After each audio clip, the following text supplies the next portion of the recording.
Welcome! Welcome to Celebrate Aging. Here we are at Emmanuel Community, and I'm Vicki Marthaler. I'm your hostess today, and we have a wonderful guest.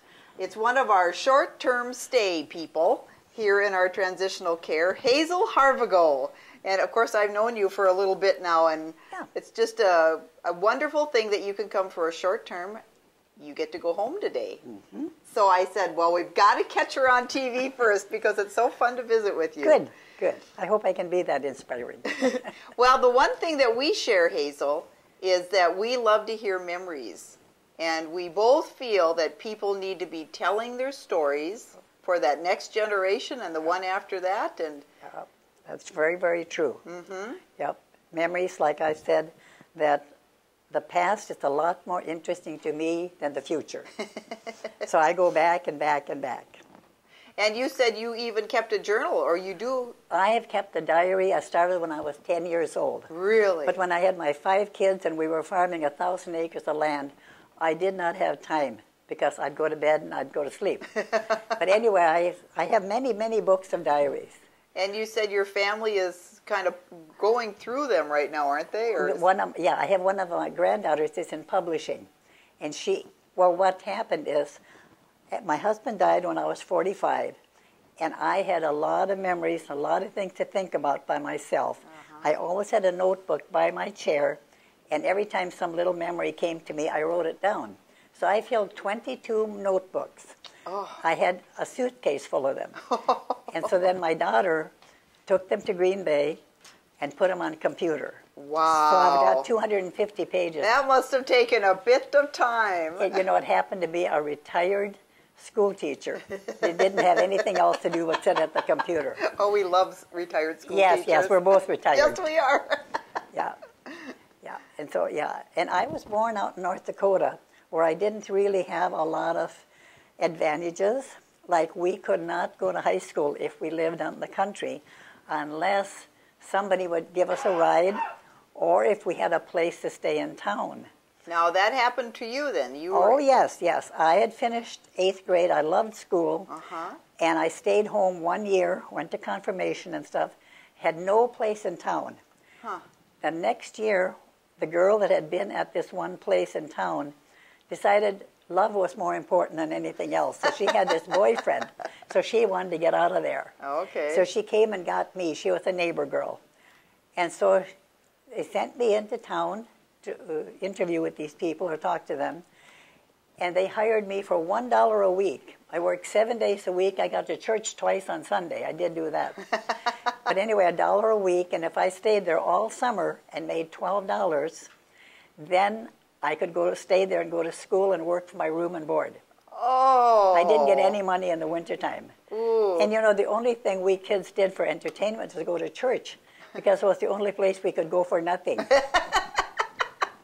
Hey, you know what? I'm all for going to church, though. I think that's great. But we did that because we had good teachers. And they would go to church with us in a little town of 400 people. There aren't a lot of things. Well, what town is this now? Litchfield, North Dakota. So that's where you graduated? That's where I graduated. And you played sports? Oh, I was on the basketball team. I played volleyball. I played ball, baseball or kitten ball. I was always a catcher. Yeah. And I loved sports. But because I was working, the lady of the house wouldn't let me go to out-of-town games. Really? Because I was supposed to be home working. Oh. And then I was picked for all the plays. One guy and me were the best students in the class. And the English teacher always picked out the plays. She picked the plays that went around Butch and me. Butch and I were always married, or we were father and mother. And, we were always in the plays. Well, I'm surprised you didn't marry Butch at the end of all that. Well, I would have married him, but I found out that he was cheating. Oh. He was going with an older girl. 2 ladies had a restaurant. And every time, he never had to work because his folks were the richest in town. Oh. And so he would go down to the restaurant and have coffee with the 2 girls, the 2 unmarried cafe girls. And then I found out many, many years later, in fact, it's about 4 years later, that a boy that had gone to school with my sister, my younger sister, she said Butch was going with Evelyn. She was 10 years older than him. Oh, my word. But he was dating her and then pretending he liked me. Well, it's a good thing you found Mr. Harvigal. Yes, yes, it's much better to marry a farmer than somebody like that. He ended up being a pharmacist, owned drugstores in California, and every time he came back for a reunion, he always made sure he was next to me, still pretending. But oh, anyway, well, that's all some people are. And after I was done with 4 years of high school, then I worked, the only work that we girls could do, they didn't have any kind of, you know, pizza shops or McDonald's. Yeah. So most of us that dared would go to Minneapolis and work as nannies or as domestic help. Okay. Because the women in Minneapolis were already out working. Okay. And they owned places. Like the place I worked, she owned the Marna Lee dress shop, the mother did. Oh, okay. And the dad and his brother owned a soap factory. But they never did any work at home. And then I took care of the kids. Okay. Freda was a senior in high school, and little Donnie was 10. And I worked there for $7 a week. Wow. Yep. And then one time when I went from Minneapolis to Valley City, I decided I'd stop at Morehead State because I had to have a little wait for the train. And I asked if there was any teacher there that needed some help. And I found out that the biology teacher, they were from Louisiana, they were Southern, Ooh. had a little girl named Peggy and a little 8-month-old daughter that had hydrocephalic. Oh. And so the mother couldn't take care of both. Oh, sure. So then Jonathan was right there, and he had me come. But all I got was a little 9 by 12 room. They couldn't afford to feed me because it was in the Depression, you know. Okay. So I did that, and then we tried to go down to the Red Owl store to buy a little food with the money that I'd saved from $7 a week. And then I was there when Pearl Harbor hit. Okay. And the guy I was going with was stationed in Fargo.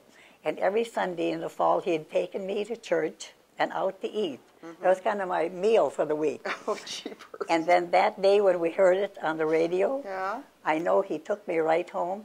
And the next day, all the men were shipped out. Yeah. And then what happened is all the teachers were taken, Okay. all the male teachers. So this is in 1941. 41, 70 years ago. Yep. And Alice Corneliuson was the person that took care of all the rural schools. So she picked out 10 of us from the 200 class that we were in.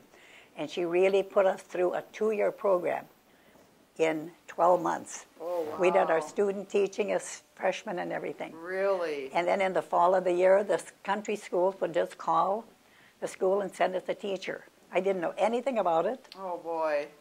And, you know, I came on Friday and started teaching on Tuesday.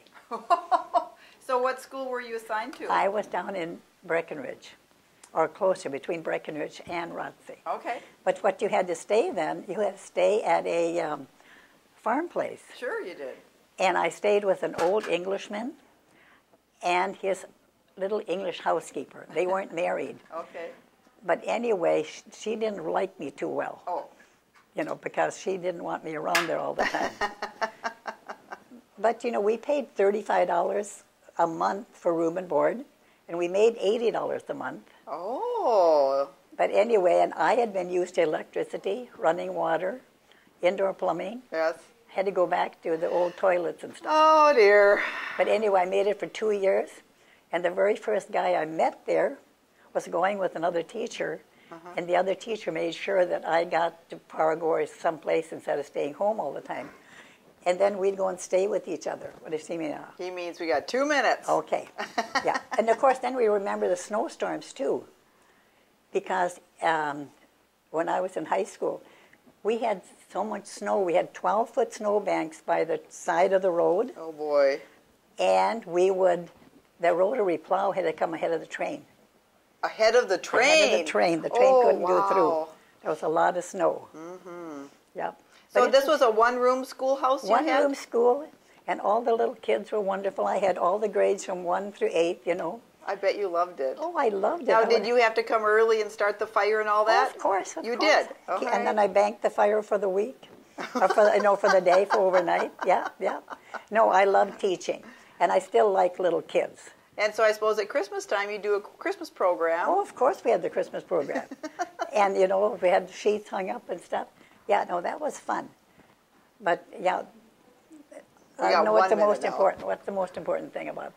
I think the most important thing is that as we have these memories, and you journaled, you wrote down, so your family knows your story. Write them down while you're young enough so you can write. I can't write anymore, and I can't use my electric typewriter anymore. But a lot of people talk about memories to me, and I always ask if they've got it written down, and they don't. Yes, I know. So we're encouraging you to take the time and write down these memories because they are important. And if teachers would, English teachers would encourage kids to write more stories about their personal life instead of writing about somebody, movie star or something. They've got grandmas and grandpas too, and they can ask. They can ask them their stories and write them down. Hear from so many people. I wish I would have asked my mother and dad more questions when they were living. Absolutely. So that's what we're here about. Hazel gets to go home today. We're excited about that. Emmanuel's good about strengthening up people, getting them back safely. And Vicky's been a good friend all these years. I always know where she is. So blessings to you. If you got memories, be telling somebody. Make sure they're getting written down. We want to hear about them ourselves. Have a great, great day.